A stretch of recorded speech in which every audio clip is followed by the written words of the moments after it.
Welcome to Breaking Doctrine, presented to you by the Combined Arms Doctrine Directorate at the Combined Arms Center at Fort Leavenworth, Kansas. The views expressed here are those of the individual and do not represent the views of the Combined Arms Center, U.S. Army, or U.S. government.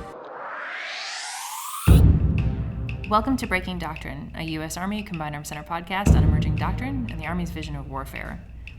As any author will tell you, writing a book is hard work. In fact, here at CAD, it's a team effort to produce most of our manuals. And fun fact, these things don't include the names of the authors, the actual individuals who write these books, anywhere in the front matter of any manual. We all bring experiences to every job that we do in the Army, and doctrine writing here at CAD is no different. And that's why I'm letting my guests today introduce themselves and tell you about the role that they had in producing one of the most significant books that we do produce here at CAD, FM30 Operations. And then we're going to talk a little bit about the work that we've done over the last 2 years to make a book and to ultimately bring a book out to the Army. So without any further ado, let me introduce the panel, but more importantly, let the panel introduce themselves. Thank you. Lieutenant Colonel Eric Gilge. I am an engineer officer, and I've been the team lead for FM3 and the rewrite for FM30 since its inception 2.5 years ago. I'm Lieutenant Colonel Jim Chester. I was the lead author for the competition, crisis, leadership chapters, and the appendices on command and support relationships and contested deployments. And I got here just after the writing team formed, so I've been here for a little over 2 years. Matt Farmer. I'm a retired infantry lieutenant colonel and contributed to 4 of the chapters. Good morning. Brian Goings, retired lieutenant colonel, military intelligence. My role in this was to serve as the lead author and integrator for the threat material that you see in the manual. And I'm Lieutenant Colonel Nikki Dean, and yeah, I actually did, along with doing a podcast on occasion for here at Breaking Doctrine, I was also a contributor for the Maritime chapter, and I participated in writing the Principles of War appendix at the tail end of the book. So, I'm going to lead off right now with Eric, you in specific, because what I really want to ask a question, and I'm sure a lot of people do, is the lead author of FM30 and also the OLD chief. Can you kind of give us a little bit of background about how you were first notified that 3.0 was happening in your portfolio and that it's time for a new version? Well, that's interesting in the sense that when I was contacted, when I was still in battalion command and starting to look at my next where I was going to go post command. And I was in the AIM cycle, just like everybody else. The director of CAD, the Combined Arms Doctrine Directorate here, reached out to me, Colonel Creed at that time, Colonel Creed, and asked if I would want to come and work for him here at CAD as one of his division chiefs, and that they were looking for somebody to lead the effort to rewrite FM30, because that was on had not started that yet. It was on the horizon and was something that they knew that was going to be a big deal, very soon. And that was 2019 timeframe, end of 2019. So I kind of knew that before I got here that this was going to be the big thing, among many other things, as the chief of the operational level doctrine, the OLD chief, that would be in my portfolio. So that being said, then kind of, my arrival here got a little bit delayed because of all of the things going on in the spring of 2020. But I did get here, did my PCS here from Fort Riley, and the day after I signed off of leave, we had our first, I found out like a day before that the first meeting with the CAC CG, Lieutenant General or General Rainey at that time. We were going to sit down with him and get initial guidance and have the first. There had been some discussions going on as to what things should be focused on within the next FM30, but that was going to be the first actual specific guidance or discussion with the CG on his thoughts on what we should be doing with FM30. And that was kind of a daunting thing coming in, and to focus on such a book that had such a big impact across the entire Army. So, as the FM30 is really the capstone doctrine that drives change, it drives modernization, it drives leader development, everything across the .mil PF, really, when it comes to our Army. So it's that capstone doctrine that drives change across all other doctrine. So it really sets that stage. So it was a bit daunting that this was going to be something that I was going to be responsible for and working on as the lead for that. So the day after I signed in, signed off a leave, we sat down with General Rainey and got some of his initial thoughts. And some of it wasn't necessarily a directed guidance. It was certainly a discussion. But that session and then some follow-on sessions over the next couple months really kind of formulated some points that he wanted to get across to us. That really then led into some of the things that are in 3.0. So he really wanted us to look at how we organized the book, and so one of the big things that what developed into the strategic context, competition, below armed conflict, crisis, and armed conflict. That was part of some of our initial discussions with the CAC-CG, that he wanted to organize the book around that, and that was one of the features, and those aligned with some of the ideas that were in the 2017 FM30 as well. So instead of being arranging the book around the strategic roles of the Army, we were going to focus on competition, crisis, and conflict, and laying out operations as we saw as to how what units should do, how operations should be conducted during each of those contexts. Although initially we didn't know what we really wanted to call them or characterize them, and they developed into context. We really wanted to focus on the human element, the nature of war, the will to fight, how that impacts your operational environment, and you see that as how that kind of developed into the book. But that was really part of some of our initial discussions as well.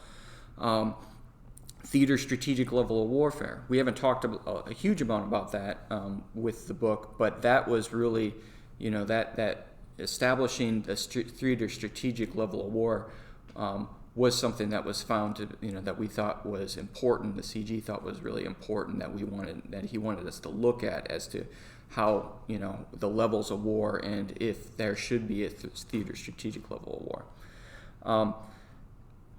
And then the elements of combat power. So I was actually, I remember when that happened, because that was about the time, like, Matt, you began to show up, and we were working on, as some people might not realize, when you're developing doctrine, inevitably you get pulled into issue papers and white papers. And the idea is to source out some of these significant ideas to a community of interest, which is overwhelmingly here in both CAD, but also in a wider doctrine community in the wider Army, handful of subject matter experts. And that's the elements and the dynamics of combat power and evolving that model. That was like a firm debate between you and I. So what was it like to get pulled into the writing team? It was good. I'm trying to. That debate was like 2 years old. I don't know if I can even remember all the issues behind it. But what I remember is ultimately we realized the direction we were going with the definition of combat power was pretty much the same as what the joint definition was, and Eric kind of pointed that out, and so that was, I think, a helpful situation. Yeah, I mean, the big thing that that we wanted that we were told to look at was how we separated, that we didn't want to stay wed to the warfighting functions. That combat power We needed to focus more on its destructive aspects, since the focus was large-scale combat operations. That was going to continue on from the as our focus for readiness for the Army and the focus of our capstone doctrine. And so we wanted to focus on those destructive and disruptive elements of combat power, and not, there had to be a relationship between combat power and the warfighting functions, but that it should not be just the sum of the warfighting functions. That there should be a little bit more analytical rigor to our combat power model as to how we were going to, and that's really what we kind of tried to get after within the book. Brian, how'd you get snagged into this? So when I was brought on, we were looking at the different chapters and who can take a role writing the different chapters. And I noticed that we had the TRADOC G2 listed for the different sections in the chapter to provide threat material. So understanding that I had a previous doctrine background, so I thought where I could fit in is I could be that lead integrator, that lead author for the threat material, which meant that I could talk with the TRADOC G2, be our single point of contact from CAD to the TRADOC G2. And that allowed me to reach out to TRADOC G2, have them provide us a thorough understanding of the threat. And that's how I saw my role, and that's what I volunteered for when I joined the team. You actually expanded your role quite a bit, though, because speaking from the maritime chapter side of it, you provided a lot of insight and a lot of help with restructuring and kind of giving something more, something better, I think, to writing all of our chapters. It's valuable, not just the threat portion, not just limiting yourself. You worked quite a bit on everybody's ends. Yeah, I would say too. You made you took control of the armed conflict chapter as well when we got kind of into the weeds of adjudicating comments and that kind of stuff too. So I would. It was more than just threat for sure, but it was more than just a threat. Yes, there was that supporting author on the other chapters, but I wouldn't say what I did was different from what everybody else did, because as you pointed out, Lieutenant Colonel Dean, when we started this interview, it was a team effort. We all helped refine and make the chapters better. So that was my contribution, which was similar to everyone else's contribution to the team. Yeah, and that's something that I've told people that as I've worked in this process, that I didn't expect how collaborative it would be. So even on things that had an assigned lead, it was incredibly iterative, it was incredibly team-based, much more so than anything else I've done in my Army career. So I enjoyed that aspect of it, that we all had a chance to contribute, look at, offer constructive criticism, and then sort of work together towards a solution.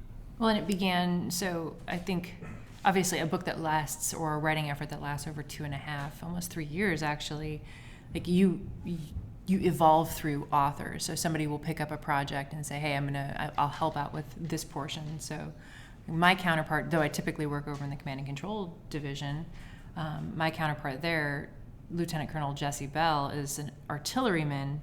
And at the first start, when Chuck Schrenkel, who has been in the podcast previously, said, hey, we're gonna be helping out with FM30. And oh, by the way, based on, for me, my background and experience in Indo-PACOM, and then Jesse's experience in Europe, you guys are going to help out with these with chapters that look at the maritime dynamic and the land dynamic, and that was unique to be able to pick that up, and then also unique to be able to pick up things that were in our expertise or well in our wheelhouse. Like for me, the ability to write the Principles of War and put that appendix back in was something that was fulfilling.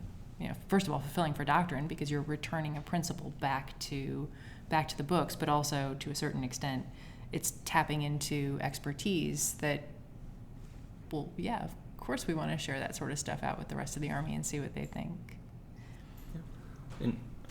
And on that, we had not walked away from the Principles of War. Yeah. I mean, the Principles of War have have remained in our doctrine, but they were not up front in that. I mean, they were not, they were just a list generally that was in our capstone doctrine. And oftentimes we're just kind of then referred out to the joint doctrine. When we brought the principles back into not just as a list within FM30, but then giving them an appendix where we expand out and discuss what their relevance is to, the multi-domain operations and how they, they're immutable, so they are unchanging in some ways, but the character war changes, and so we had to update them. The same thing, with, the way we looked at the tenets of operations and the imperatives, the elements of combat power. So all of those things, we looked at. We didn't go, clean slate with them, but we really kind of looked at them from a very foundational aspect and tried to build them up and make sure that things were in the right place, so that everything, all the big ideas were captured between the principles of war, the tenets, the imperatives, the operational framework. So those big ideas, were all worked together, and were kind of mutually supporting. So that brings up a good point. There is some pushback a little bit, this idea that we literally repackaged air-land battle because of things like returning to the dynamics of combat power and looking at that as a model, because we were bold and brought, updated the tenets and then also brought imperatives back, which were something that we saw in the 86 version of air-land battle. And folks are saying it's like, this is leg warmers. You're just bringing back something that is old-fashioned. And it's like, well, but is it though, if it's the way that we built from history, if it's the way that we built from old doctrine that it was already tested, that was already known within our force, well, yeah, that seems to make sense, that we're not regurgitating something, we're revisiting something that we already knew to be true. What was it like to do that? Well, I think we had a good example of what creating a successful doctrine looked like with air-land battle. So, and I think those ideas on how to do that were laid down by General Vastasega in a AUSA land power essay in 2006, and he was comparing air-land battle to the new operations doctrine in 2006, but the kind of the principles of how to write a successful doctrine still apply. And one of the things he said was, in there was that you have to learn how to recultivate old ideas, so that as the strategic security environment evolves, old ideas it's kind of like that plaid jacket that your grandfather had in 1972. It comes back into style eventually, and old doctrine comes back into style, I think, periodically. So we kind of took that as, and so we didn't copy a lot of air-land battle, but we took those ideas and we applied it to the new situation. This idea that we're going to start integrating space and cyberspace capabilities just like we used to integrate, air and land capabilities. That just made sense, and it made it easy to understand, but still a valid way of approaching, operations. So one thing that began to occur, and this is something that I have noticed, or conversations on social media especially, and this is really for you, Brian, because you dealt so deeply with the threat, is this idea of we have doctrine. It's along a spectrum of being threat focused versus being capabilities focused, and somewhere in there is the current version of FM30. What were your thoughts on how to balance the idea of introducing a threat? And ultimately, I think this has probably been, I don't want to say one of the more threat focused, because when you think of Soviet era doctrine, well, of course it was threat focused. We had the Soviets; they were big. Now you had to balance a lot of other threats and a lot of other experiences from the last 20 years. How did you see it? So we saw it as more threat focused, and that is tied directly to guidance that we received from Mr. Creed, who is the director for the Combined Arms Doctrine Directorate. It was, we need to look at what's in the 2017 version of FM30, and then provide more depth on that threat discussion. And when we did our analysis, looked at the 2017 version, and then looked at previous versions of FM30 or 100-5, the previous versions, and to name two in particular, the 2008, the 2011 version, they discussed general trends. They didn't get into the specifics of the threat. What are those major threats that the Army is facing? And here are the different capabilities and actions that they can take. So what we did was continue the work that the writing team for the FM30 2017 version did, and just expanded that material.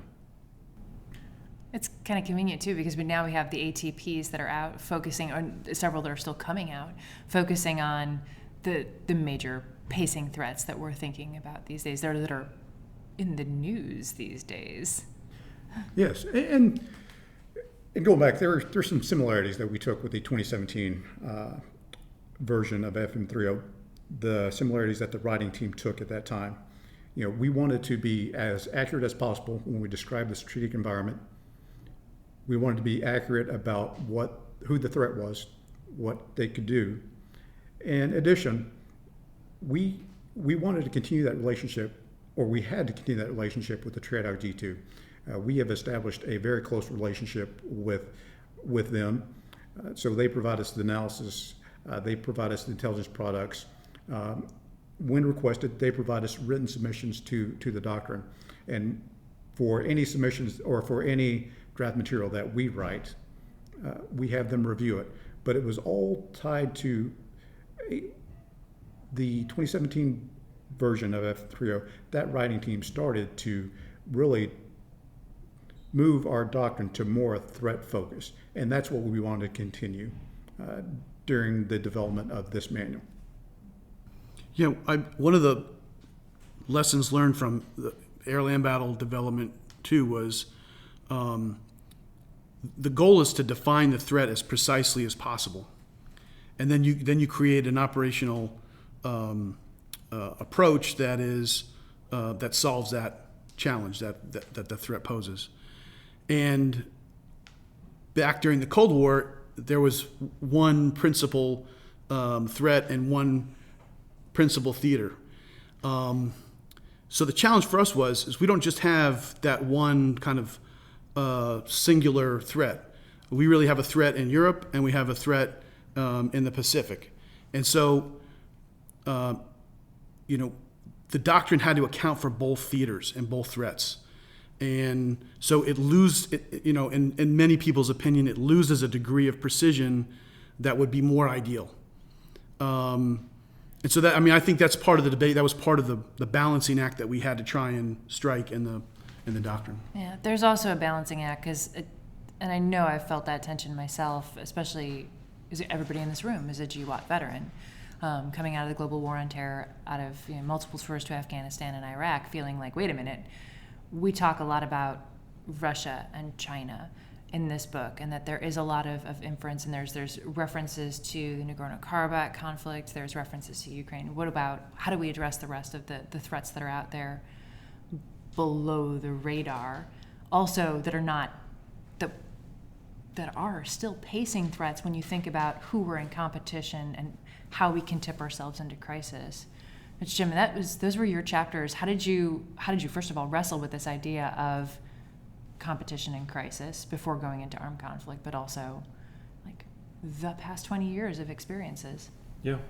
And before coming to CAD, I was one of the people that was concerned that we were moving too far away from coin and regular warfare and things like that, in an attempt to shift back potentially to what the Army wanted to do, not what we needed to do. And my experience in the last 2 years is that it's not the case for a couple of reasons.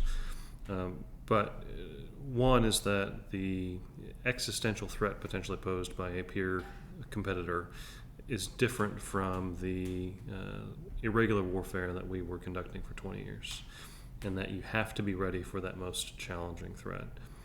Something we tried to work into the book, and I hope it comes through in the competition and crisis chapters also, is that these are not preludes for war. Competition is not peacetime. This is not as you're waiting to conduct operations, and it's not any more or less important than irregular warfare.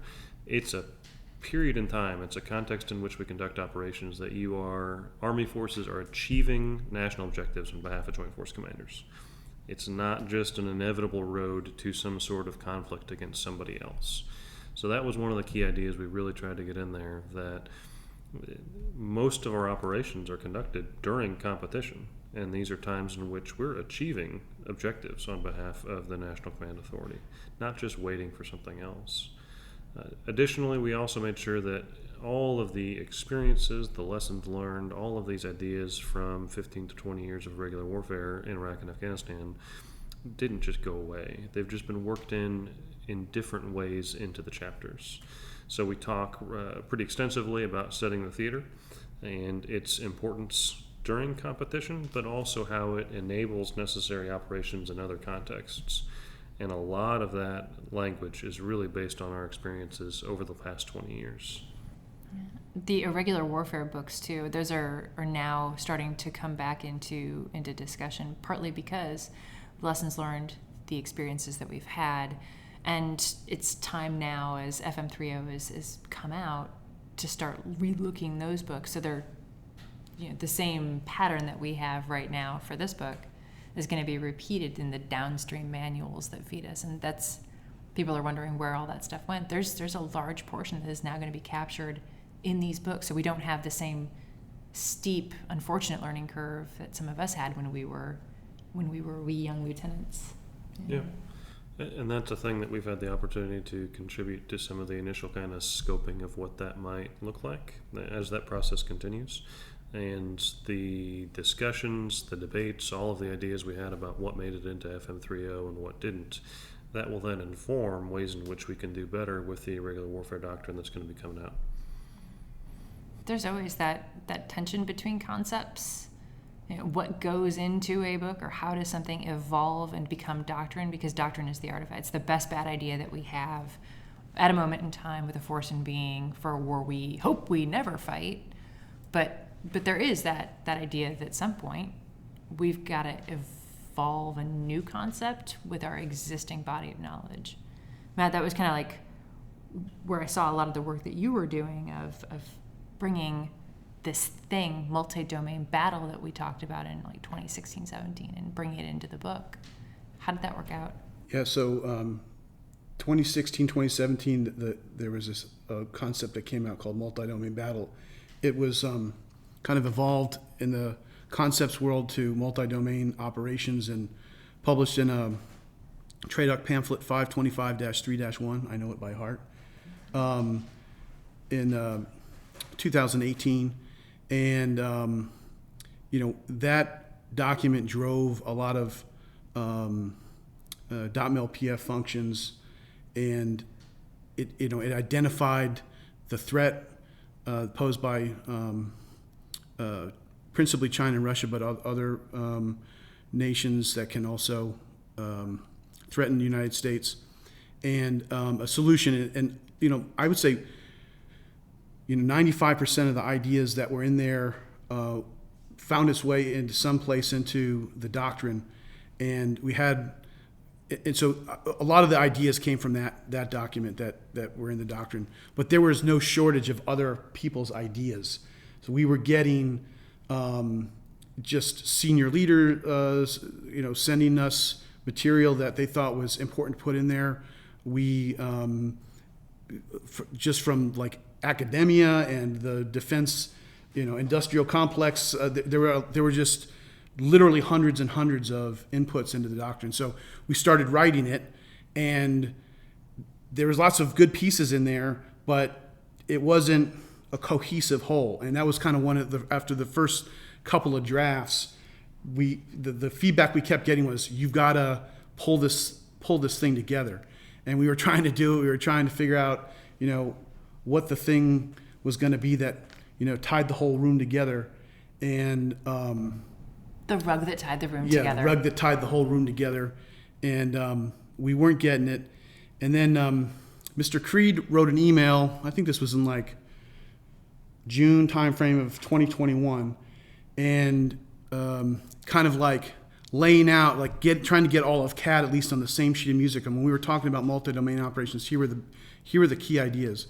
And 3 or 4 paragraphs down, kind of in the last sentence of a paragraph, he talked about this combined arms, employing all of these capabilities, all available capabilities in a combined arms fashion. And we were kind of all in our office reading through this email, and Eric was like, he kind of gets out of the office, he's like, combined arms fashion, he's like, that's the thing. And so we were like, and then like all these little light bulbs came on in the room, and we were like, yeah, that's it. That's the idea that's going to tie everything together. And all the other ideas started coalescing very nicely around this combined arms employment.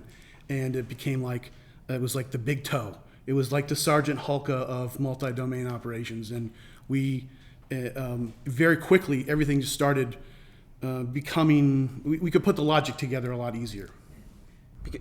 And the essence of that was that up to that point, we had basically been saying, using the domains in complementary and reinforcing ways, using, how the land domain supports operation, can enable operations in the other 4 domains, and how the other 4 domains enable operations on land.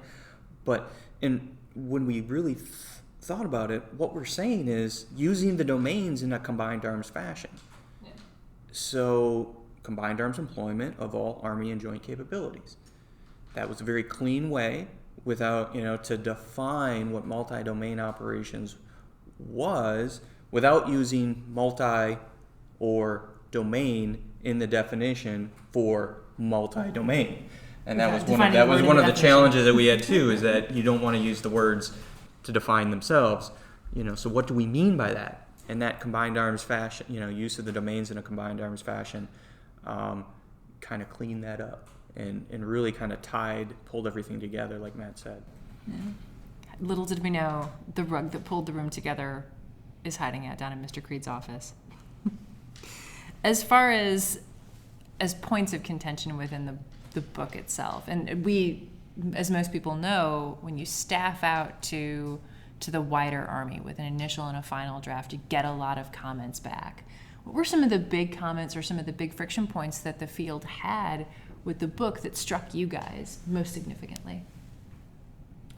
I would say, the comments that came back all aligned, I would say, against really 4 traditional themes that are things in tension that have to get balanced. So art and the intangibles versus science and kind of the mechanistic approach to warfare, that has to be balanced. Maneuver and attrition approaches have to be balanced. And then you got to balance the old material, that much of which is still valid, with the new stuff. So in this case, how are we talking about cyberspace capabilities and space capabilities, and things and ways of employment that are within the realm of the possible? That has to be balanced. So the first draft I remember we did had very little about space and cyberspace. So we got feedback, and they were like, you need to put space and cyberspace in there. And then we swung the pendulum, too far in that direction, and we had to kind of, and so each draft kind of helped push us closer to the right balance. And then the last one is offense and defense. And, it's always been a debate throughout doctrine. If you go back and read all the Mill Review articles and things, you'll see this, like what, in the 1976 operations manual, they said it was too defensively focused. And the 82 air land battle, made it more offensive minded. Okay, but is that the right balance now? And so, and it wasn't. We needed to emphasize defense more, and especially this idea of what forward postured forces are doing in the theaters. That was really important. So that was the other thing that balanced. And so that was the feedback of the force, kind of aligned against those things and helped us kind of get the right balance. Yeah, and the depth of feedback is something I didn't expect before coming in here. So our initial draft, we got over 3,400 comments back on. On the final draft, we got over 2,200 comments back on. And that doesn't count the informal staffings, the various discussions, all those things. So for me, one of the earliest impacts I saw from that feedback was when we did the board with the retired general officers. I think it was kind of springtime 2021 or so. Yeah, that was before the initial draft was even staffed. Yeah. That was helped us develop that initial draft for staffing. Mm-hmm. And there were some significant changes that came out of that. So that's where we took the land chapter, Nikki, that you mentioned, that Colonel Bell was working on, and we worked that into the armed conflict chapter. Some of the things that I'd been working on, I got really helpful feedback, which was painful to hear, but useful, that I needed to narrow down some of the discussion, to not have as much repetition and really focus on some of those key points. And trying to get it concise, but still contain everything it contained before was a challenge, but one that really was helpful to me in the drafting process. Eric, what did you see that was notable from the comments from the field? Like what was most valuable to you? I think some of the best comments that we got were the ones where it was clear that it wasn't necessarily wanting us to change the material, but to make what we were trying to say more clear. And it was, it's really frustrating when you get comments back that, this isn't, that basically are in essence of, this is not right, but I don't have a recommendation to give you. Thank you for your interest in Army doctrine. Yes.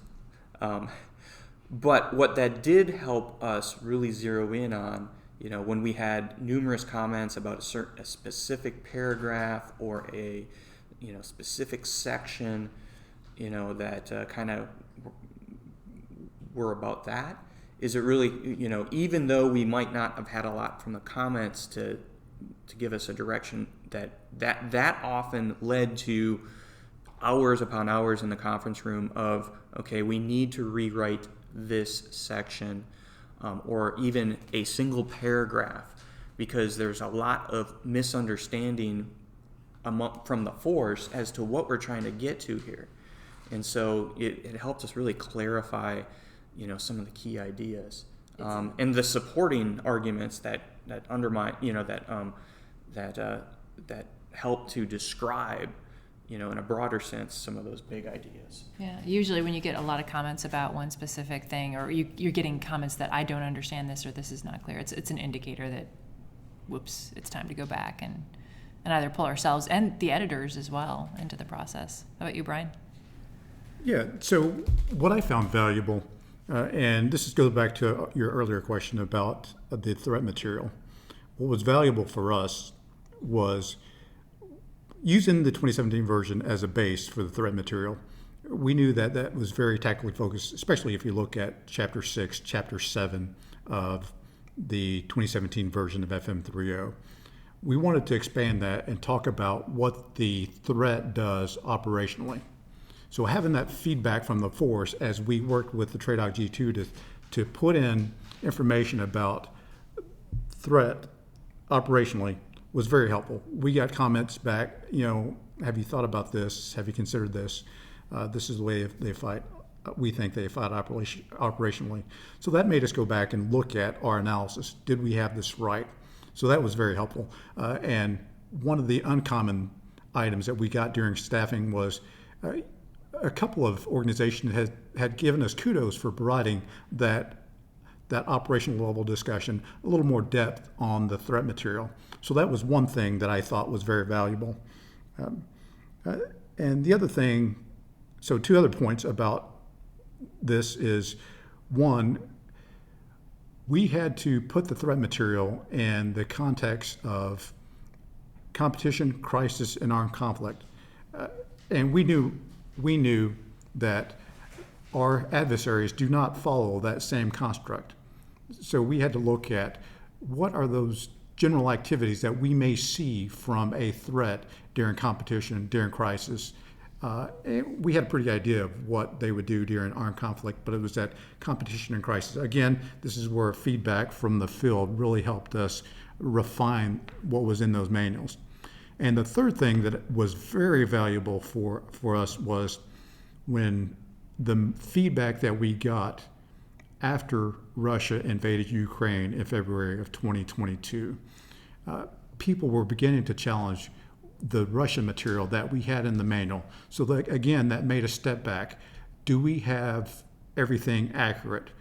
And that led us to, TRADOC G2, can you go back and revalidate all the material that we have on the Russia threat based on what we know and what we know is occurring in Ukraine now? And just to give you an example, we stressed, or we emphasized in the book, that Russia would attempt to achieve their strategic interest below the level of armed conflict. Now, we had stated in the manual that Russia would attempt to achieve their strategic interest below the threshold of armed conflict with the United States. But people were taking that as, you're saying that they're not going to go into armed conflict when we see what's happening in Ukraine. And we had to go back and really try to emphasize that point, that Russia would fight the United States differently than what we're seeing them fight in Ukraine against Ukrainian forces currently. How much because there was a brief discussion in which a lot of people said, did we go back and re-examine, given both the Nagorno-Karabakh conflict, but also operations in the Ukraine. How much did that influence any changes in the last minute, aside from just the threat examination? Yeah, I think it was more, I don't know if we changed as much as we did. We maybe added some emphasis to things. And I would say, in general, our director, Mr. Creed, subjected the manual to the harshest criticism he could find. And the people that were the most vocal, that were making the best arguments about, and he, gave them early drafts, and people gave us feedback, and we listened. And I think one of the areas we listened on was, this emphasis that echelons matter, divisions and corps headquarters matter. We see that playing out in Ukraine right now, and so we added some emphasis on how do you integrate operations between echelons in the manual, and the force key commenters and leaders in the force were asking us to kind of put a mark on the wall for how to define roles and responsibilities of each echelon in terms of time, space, and purpose. And so we did that. We put that in there as well. So I think those were two key areas. Maybe a third one is in 2017, we talked about non-contiguous operations. That's been in doctrine for a long time. It wasn't explained in a lot of detail, and I don't think it was explained maybe just a sentence or so in 2017. But we added some material on non-contiguous operations and how to kind of approach that, understand the risks and the opportunities that doing that kind of gives you. So those were, I think, some things. Yeah, and I think that, so some of the things that we added additional emphasis on too was some of these intangibles of that it was embedded within our operational environment model, 5 domains, and then these 3 dimensions: physical, information, and human. Which we thought, from what we were seeing of how how the recent conflicts, the human will, the will to fight, still really matters. We had that in there already, but we put some additional emphasis. The quality of the leadership really matters in a fight. But also, that physical, things that are physically happening on the battlefield still matter too. So you can have, the best narrative in the world, but if it doesn't match up with the facts on the ground, if your narrative is, we are going to cause Kiev to capitulate, but your forces are being destroyed before they can get there. It doesn't match up. So, but at the same time, if you are using information to your advantage very well, it can also have a enabling effect. So all three of these things matter: physical, information, human. There's not one that's more important or less important. They all intertwine, and so we put some additional emphasis on that as to how what we were seeing going on, and how the physical, information, and human really work together, and the effects that can be felt within each of those dimensions matter a lot. And so we thought we had the big ideas right based on what we saw, and if we didn't, we would have changed. We were certainly willing to change it, but we definitely put additional emphasis on things that were like, okay, this is clearly, something that we're going in the right direction on. So let's kind of add some additional clarity based on what we're seeing. I think the risk overall when you have something like that, and it's Ukraine is a shiny object for the moment, which is it's drawing a lot of attention because a lot of people are getting a chance to see armed conflict, large scale, in a new light. But the truth be told, the fear I think a lot of people have is that it becomes a 10-pound weight around our neck, and we almost treat it then like a 73 conflict, or Arab-Israeli conflict that ultimately drove a lot of concern and fear within mechanized and armor communities about, is our doctrine appropriate? And it stimulated a conversation. I think that there is going to be, coming out of this in the next few months, probably some good detailed feedback from the field, and maybe even some critical feedback, which, that's one thing that I genuinely, I don't want to say that everybody wants to be proven wrong, but it's nice to get feedback from subject matter experts in the Army to say, you kind of got it right, or you need to look at something more, something deeper. Yeah, great points. What we didn't want to do was jump to conclusions based on things that we might not know the full story on from Russia, Ukraine. Confirmation bias is a hell of a drug. Confirmation. Is this a true validated lesson learned, or is this just maybe initial reports from a very one-sided perspective? We don't know what the actual objectives of Russia were, and it's really easy to jump to conclusions based on things that we're seeing in open source reporting that could be biased, to one side or the other. And so we want to, so there will certainly be things and lessons learned that we pull out of an actual fully fleshed out analysis of things that are happening there, as far as what their impacts are on the character warfare, and and that's going to feed into this debate on things that we got right and things that we got wrong within FM30. Yeah.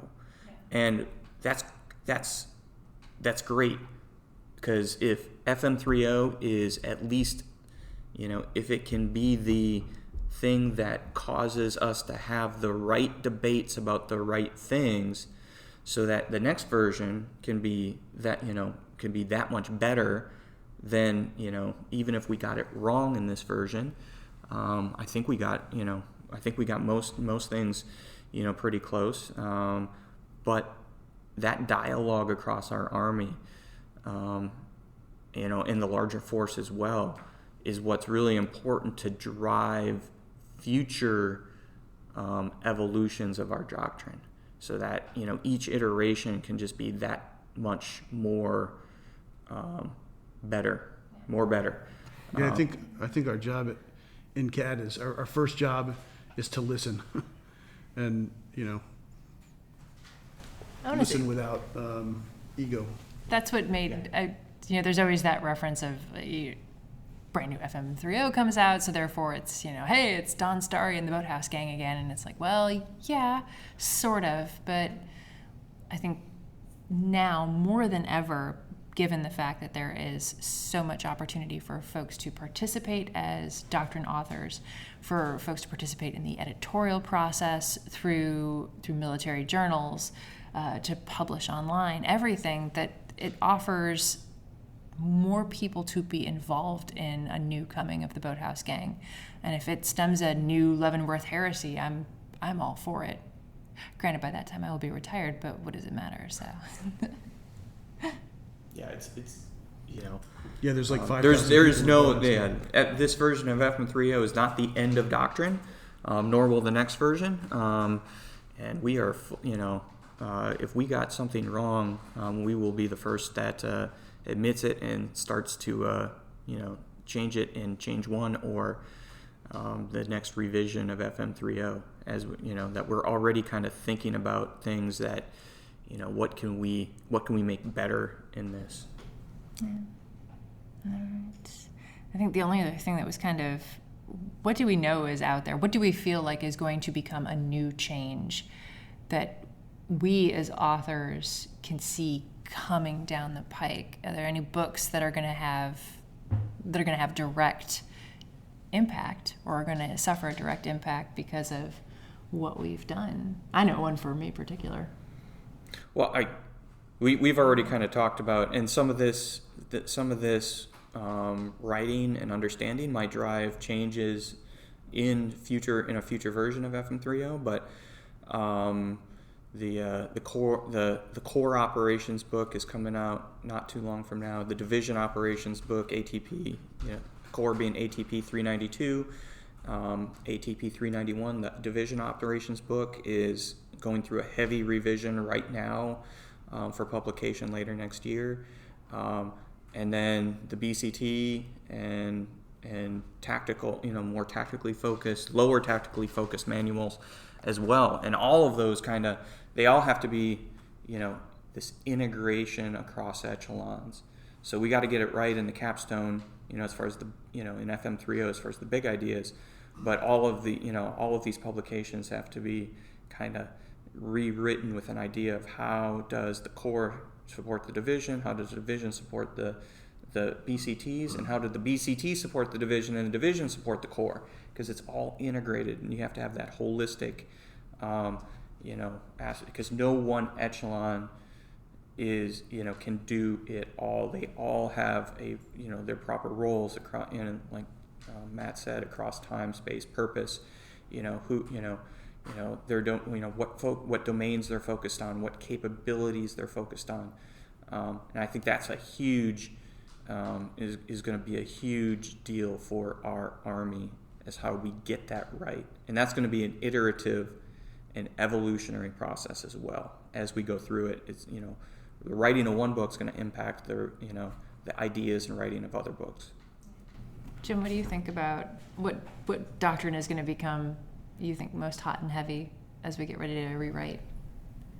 Well, a couple things we've talked about are the ADP and FM 390 of the tactics manuals. As they've been working on those downstairs, we've been tied in with them. But as they finish their development process, that in turn will impact things that we're going to need to go back and revisit.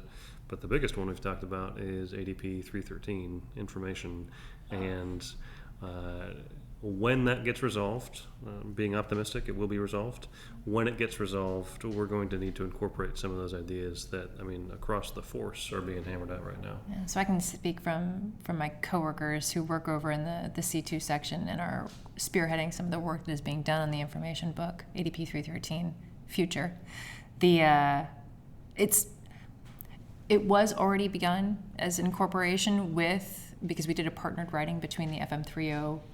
It was primarily Mike Flynn, who's also been on the podcast previously, and then working in partnership with the writing team to make sure that 3.0 and 313 were developed cooperatively, not necessarily one will have to drive a change in the other.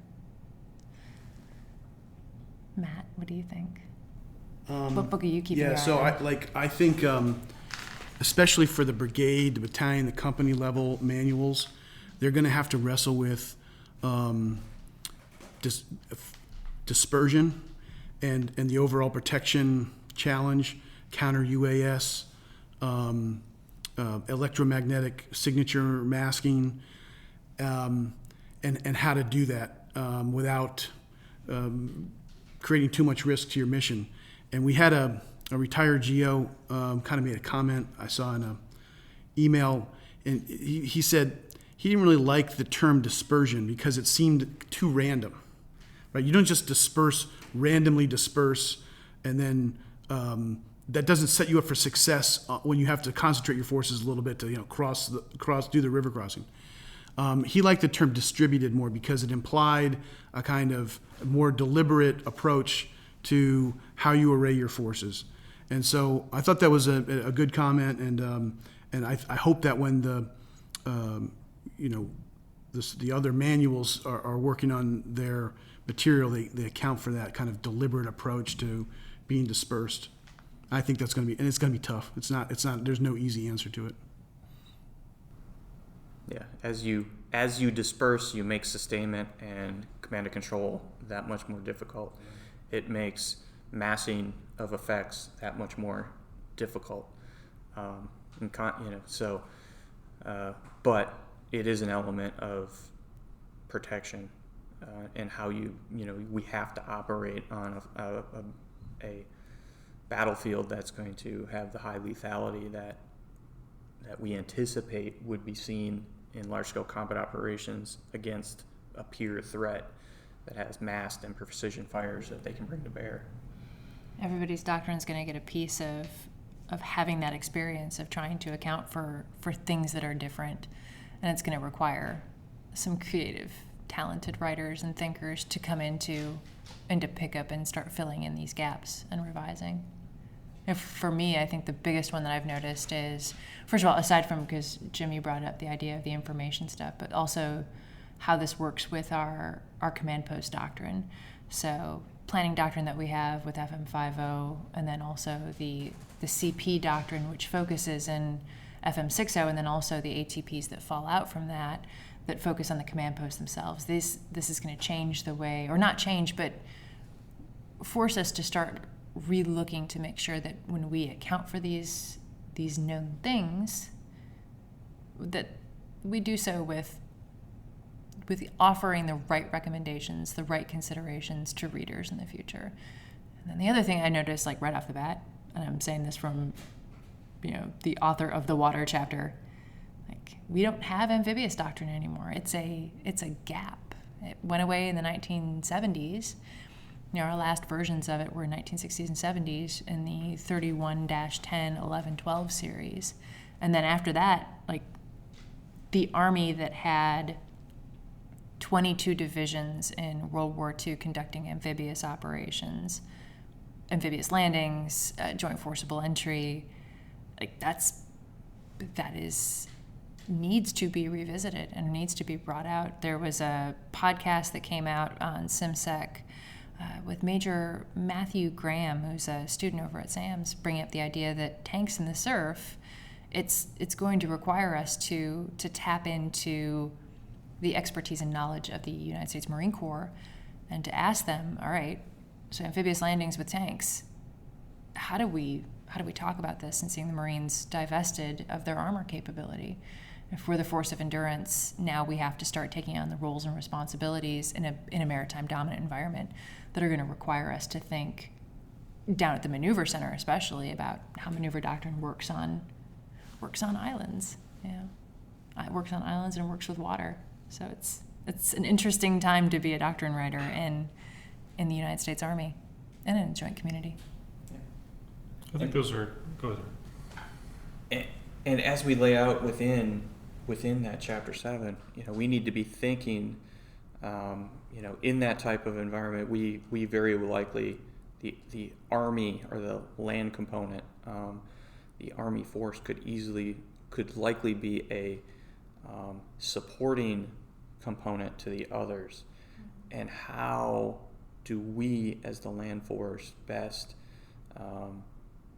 enable joint operations, and there's a lot of things that we can offer there, some of which we have not probably even fully thought through as to the capabilities that we can contribute to the joint force when it comes to control of air and control of maritime, not so for our own ends, but control of a maritime AO to enable the maritime component to better do achieve its objectives in another AO, for instance, or the same for the air. And how as the land force and land component can we enable that to happen? We have to kind of think through and be the we're used to being the supported command. Now we need to think how can we best support the other components in that type of environment, and not not sit on our laurels and